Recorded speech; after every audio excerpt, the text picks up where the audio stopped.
എനിക്ക് ഒരു മുത്തപ്പൻ ഉണ്ടായിരുന്നു, അത് കല്ലൂര്, ഇവിടെ എറണാകുളത്ത്.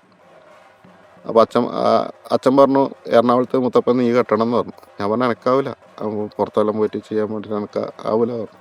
പിന്നെ ഇപ്പോൾ ഇതെല്ലാം ചെയ്യൽ പിന്നെ അത് നീ തന്നെ ചെയ്താൽ മതി, എനക്ക് പറ്റില്ല, ഞാനുണ്ടാവും, ഞാൻ ചെയ്യൊന്നുമില്ല, നീ ചെയ്താൽ മതി പറഞ്ഞു. ഒരു വർഷം 2 വർഷം മുന്നേറ്റം അവിടെ ആ ഒരു വീട്ടിലാണ് ആ മുത്തപ്പൻ അവിടെ കെട്ടിയിട്ടുണ്ട്. അത് അച്ഛനെ കെട്ടീന്. പിന്നെ എല്ലാവരും വിട്ട് മുത്തപ്പനെ ഇറങ്ങാനായാലും അടിയിലൊരു പിന്നെ പെൺകുട്ടിയുണ്ട്.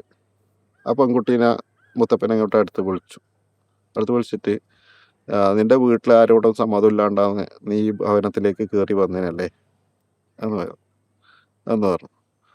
പെണ്ണ് പറഞ്ഞു അതേ പറഞ്ഞു.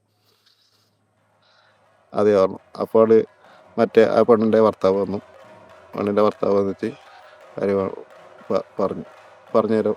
അതെ, ഞാൻ ഇങ്ങനെ കൂട്ടിയിട്ട് വന്നതാണ്, എനിക്കൊന്ന് പിന്നെ നഷ്ടപ്പെട്ടു പോയതാണ്, രണ്ടാമത് ഇങ്ങനെ കഴിച്ചതാണ് എന്ന് പറഞ്ഞു. അപ്പോൾ എന്നാ സംഭവം വെച്ചാൽ അച്ഛൻ മുത്തപ്പൻ കെട്ടിയ സമയത്ത് ഇയാൾ ഡൈവോഴ്സിൻ്റെ വക്കീലായില്ലേ, അഡ്വക്കേറ്റ്, അയാൾ ഡൈവോഴ്സിൻ്റെ വക്കീലായില്ലേ. അപ്പോൾ അയാൾ പറഞ്ഞു പിന്നെ എനിക്ക് നല്ലൊരു കുട്ടീനെ കാണിച്ചു തരണം, ഇത് പിന്നെ ഇങ്ങനെ ഡൈവോഴ്സിൻ്റെ വക്കീലില്ലേ, അതെല്ലാം അതിൻ്റെ കാര്യങ്ങളെല്ലാം അങ്ങോട്ടും ഇങ്ങോട്ടും ഒഴിവായി തീർന്ന് നല്ലൊരു വിവാഹം ഒന്നും കൂടി ചെയ്യാൻ സാധിച്ചാലും മുത്തപ്പൻ കെട്ടിയാടിക്കാന്നാണ് അയാളെന്ന് പറഞ്ഞത്. പിന്നെ ദൈവം അതിൻ്റെ ആ വർത്തമാനത്തിലേക്ക് വന്നു.